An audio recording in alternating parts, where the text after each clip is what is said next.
Está bien, dijo Susan. No soy estúpida. Me estás diciendo que los humanos necesitan fantasías para hacer que la vida sea soportable. ¿Eso crees? ¿Como si fuera algún tipo de píldora rosa? No. Los humanos necesitan fantasía para ser humanos, para ser el lugar donde el ángel que cae se encuentra con el simio que asciende. ¿Hadas de los dientes? ¿Papá puerco? ¿Pequeño? Sí. Como práctica. Tienes que empezar aprendiendo a creer las pequeñas mentiras. ¿Para qué? ¿Para poder creer las grandes? Exacto.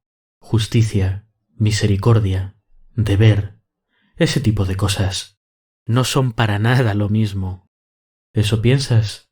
Entonces toma el universo y muélelo hasta reducirlo al polvo más fino y pásalo a través del cedazo más fino y después muéstrame un átomo de justicia. Una molécula de misericordia. Y sin embargo, actuáis como si hubiera algún tipo de orden ideal en el mundo, como si hubiera algún tipo de estándar en el universo, a partir del cual puede ser juzgado. Sí, pero la gente tiene que creer eso. ¿O qué sentido tiene todo? Exactamente a eso me refiero. Hola a todos, bienvenidos a Divagaciones de Tranquis. Lo que acabáis de escuchar es mi intento de narración de un fragmento de un libro de Terry Pratchett, un libro llamado Papá Puerco. En este fragmento, Susan, la sobrina de la muerte, es una larga historia, habla con su tía sobre la necesidad de la existencia de Papá Puerco, la versión de Papá Noel en el universo de los libros de Terry Pratchett, El Mundo Disco. Me gusta mucho esa serie de libros. La visión del mundo de Terry Pratchett puede ser más o menos discutible, pero la forma en la que lo perdimos lentamente a manos del Alzheimer le da la razón a eso que dice la muerte, de que no hay justicia en el universo. ¿Pero a qué viene todo esto? Para empezar, ¿por qué no estoy hablando de ratas topo desnudas? En fin, últimamente he recibido bastantes buenos mensajes sobre las divagaciones, así que pensé que podría hacerlas más de vez en cuando, sobre todo cuando hubiera cosas que decir, más que hacerlas por hacerlas. Y además tengo cosas que decir.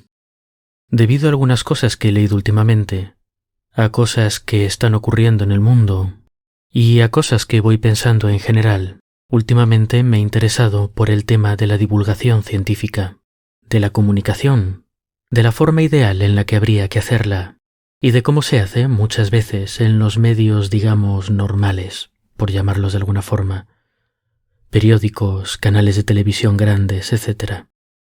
Es un tema muy amplio y da para unos cuantos episodios de divagaciones, pero por ahora lo que me gustaría hacer es sentar unas bases filosóficas de las que podamos colgarnos un poco para hablar sobre este tema.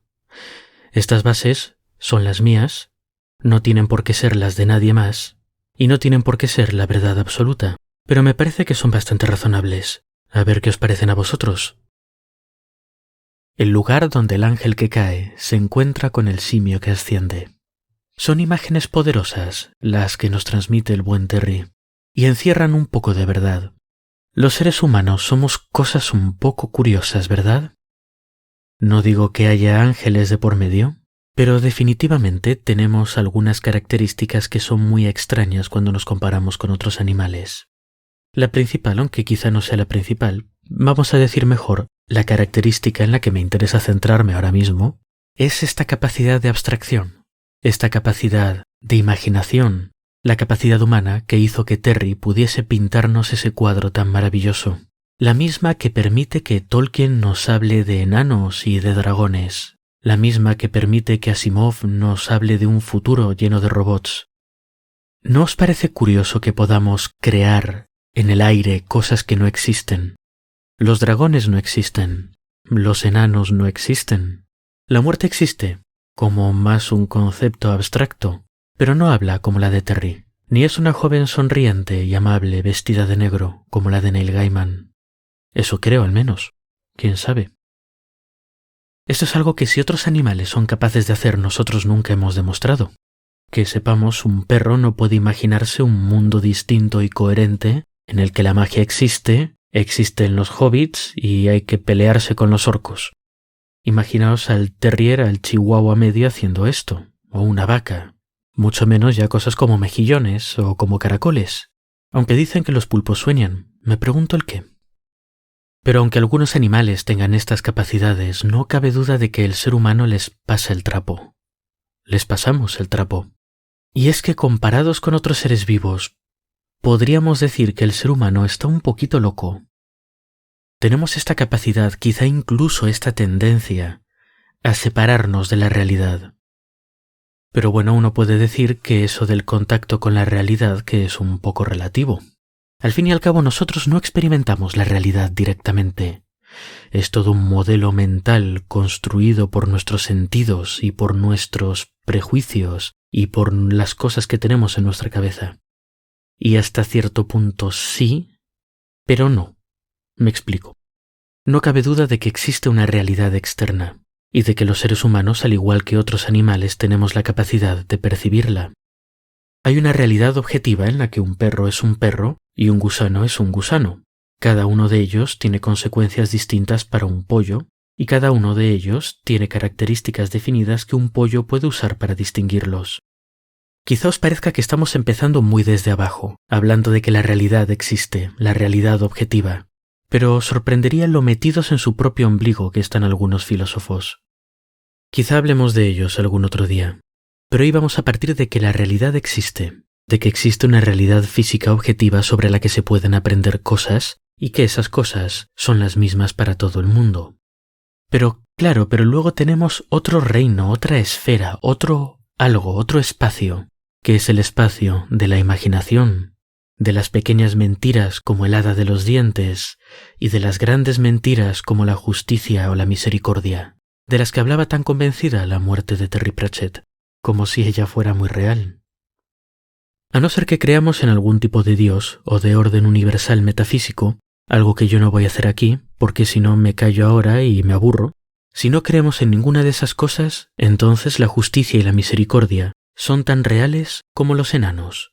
Y eso nos pone en una situación un poco delicada, ¿verdad? No nos reímos de nadie por hablar de la justicia, por hacer sistemas de justicia, por discutir qué es y qué no es justicia. Eso nos parece perfectamente normal y corriente. Sin embargo, si una persona decidiese montar una expedición comercial a la ciudad de los enanos y comprase 40 mulas y las cargase con cosas para cambiar por el oro de los enanos, pues quizá pensaríamos que esa persona no está muy bien de la cabeza y pensaríamos que lo que va a hacer no le va a hacer ningún bien. Ambas son fantasías y ambas personas están trabajando en pro de una fantasía. Así que ¿por qué una está loca y otra no? ¿Es algo simplemente arbitrario? ¿O quizás somos un montón de simios completamente tarumbas? Yo creo que no estamos locos, y creo que la clave está en esa dualidad que nos planteaba Terry Pratchett, de forma quizá muy poética para nuestro propósito, pero que nos sirve, el simio que se alza y el ángel que cae. Vivimos a caballo entre dos reinos, la realidad física, la realidad que tiene comida, que tiene lobos, que tiene lluvia, que tiene frío, como cualquier otro animal. Vivimos en esa naturaleza, pero también tenemos mucha imaginación. Tenemos la capacidad de crear situaciones imaginarias, ya sea en un futuro, en un presente o en otro universo completamente. Lo bueno de nuestra mente es que nos permite salirnos de la realidad inmediata. Nos permite predecir el futuro, nos permite crear escenarios imaginarios para ver cómo lo resolveríamos, nos permite imaginar ese montón de madera convertido en una cabaña y cómo podríamos hacer para que pasase de madera a cabaña. Pero lo malo de nuestra mente es que nos permite salirnos de la realidad. Nos da la capacidad de volvernos locos, de tener ideas en nuestra cabeza lo suficientemente distintas de la realidad como para causarnos problemas graves y afectar muy negativamente a nuestra supervivencia y a nuestro bienestar. Pero eso significa que tenemos que tener un mecanismo que distinga la realidad de lo que ocurre en nuestra cabeza. Aunque en realidad todo ocurre en nuestra cabeza, pero ese es el tema, necesitamos una forma de distinguir qué está ocurriendo en nuestra cabeza en base a una serie de datos inmediatos y fiables que hemos sacado de la realidad más o menos observable, y que son dragones y enanos. Y me parece un milagro que los seres humanos seamos capaces de caminar por esa cuerda floja. Y aquí llegamos a una cosa que creo que nos responde a algunas de estas preguntas, porque saber lo que es real y lo que no es real puede ser difícil para un ser humano aislado, y un dragón y la justicia pueden ser lo mismo para un ser humano aislado, pero el ser humano normalmente no está aislado, ¿verdad? Me gusta mucho la filosofía como concepto. No me gusta en nada la forma en la que se enseña filosofía basándose en autores que se vuelven cada vez más y más insoportables a medida que pasan los siglos. Me parece que los filósofos tienen una tendencia un poco irritante a escribir para parecer y para aparentar más que para comunicar. Pero me gusta la filosofía, y me gustan cosas aisladas de algunos filósofos, y me gusta especialmente una cosa que dijo Aristóteles. Aristóteles decía que el ser humano es un animal social, que estamos hechos para vivir en grupos, para relacionarnos los unos con los otros, para crear sociedades más o menos grandes. Decía Aristóteles que un ser humano que esté aislado porque no es capaz de relacionarse con los otros es una bestia, y que un ser humano que no necesite relacionarse con otros es un dios. Voy a colgarme un poquito de Aristóteles, y bajando un poco más de tanta filosofía y tanta literatura y tantas cosas, vamos a llegar un poco a pensamiento un poco biológico y evolutivo. Por supuesto, como siempre antes de entrar en estas cosas, estos son divagaciones de tranquis. Son simplemente cosas en las que pienso más de lo que debería, pero en las que no tengo ningún tipo de formación formal, o ningún tipo de credencial, o realmente ningún tipo de credibilidad. Así que tomad lo que os guste, dejad el resto. Lo que creo, y no me parece que sea muy poco razonable, es un poco lo que hablábamos hace unos episodios, hace unas divagaciones, mejor dicho.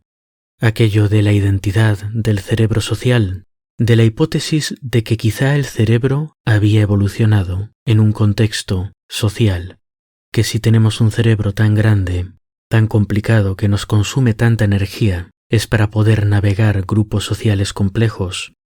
Como siempre decir que algo tiene un propósito específico en la evolución, es una cosa que tiene un poco de truco, hay que decirla con cuidado.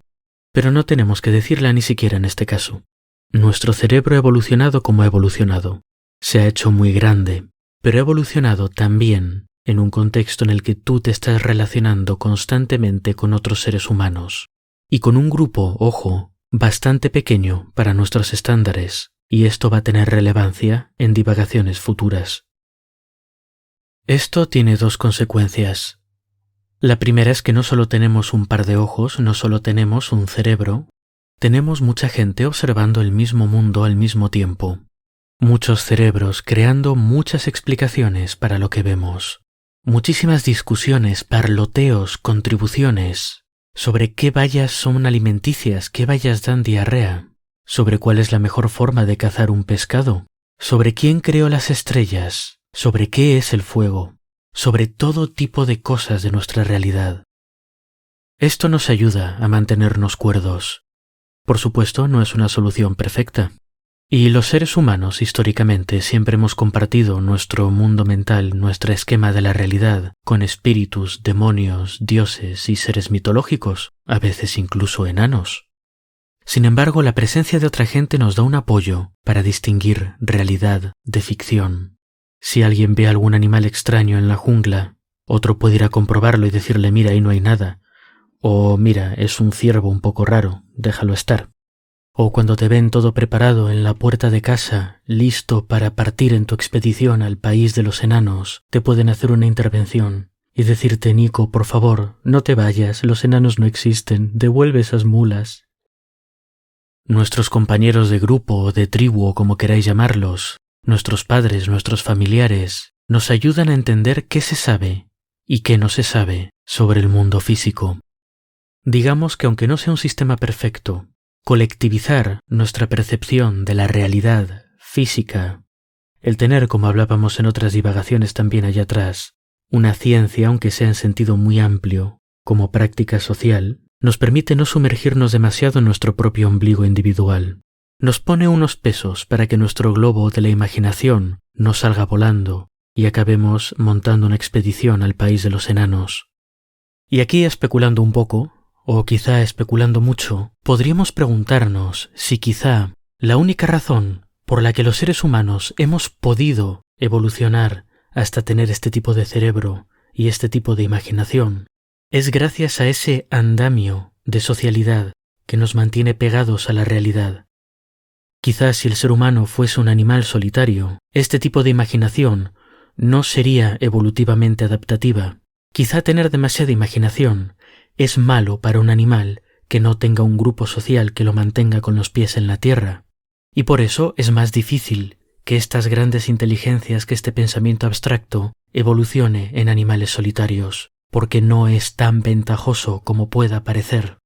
De esta forma podemos darle una vuelta a esta hipótesis del cerebro social y decir que el cerebro no evolucionó para navegar en estos grupos tan complejos de gente, sino que gracias a que ya teníamos estos grupos complejos de gente y estas interacciones constantes, el cerebro pudo evolucionar y dar más ventajas en forma de imaginación, pensamiento abstracto, predicción del futuro, etc., que desventajas en forma de confundir la imaginación con la realidad.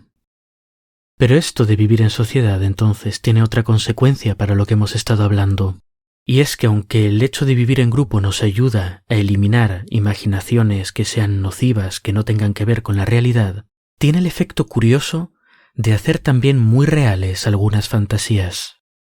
Desde el momento en que vivimos en un grupo, con otros seres humanos, nos tenemos que relacionar con ellos, tenemos que crear unas reglas de convivencia, tenemos que decidir qué está bien, qué está mal, qué cosas se pueden discutir, qué no, cómo se discuten, qué ocurre cuando alguien rompe las normas.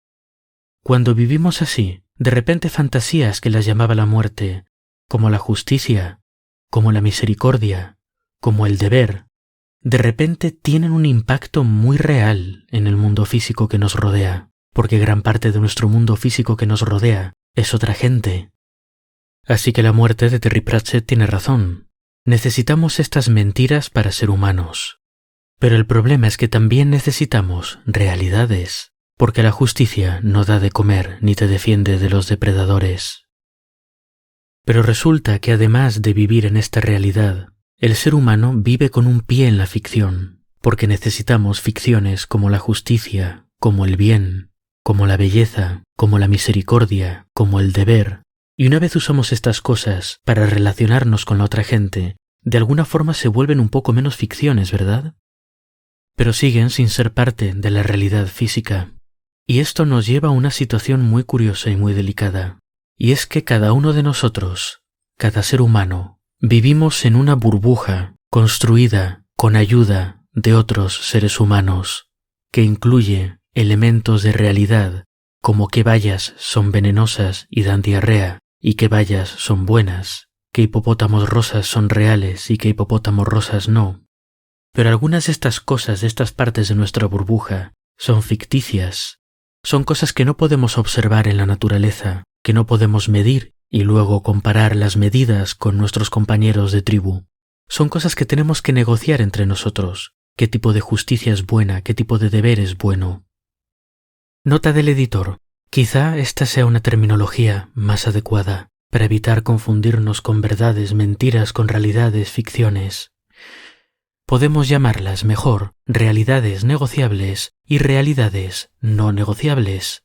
Si un montón de monos pelados se consigue un montón de plátanos, un racimo enorme, pueden negociar qué es lo más justo.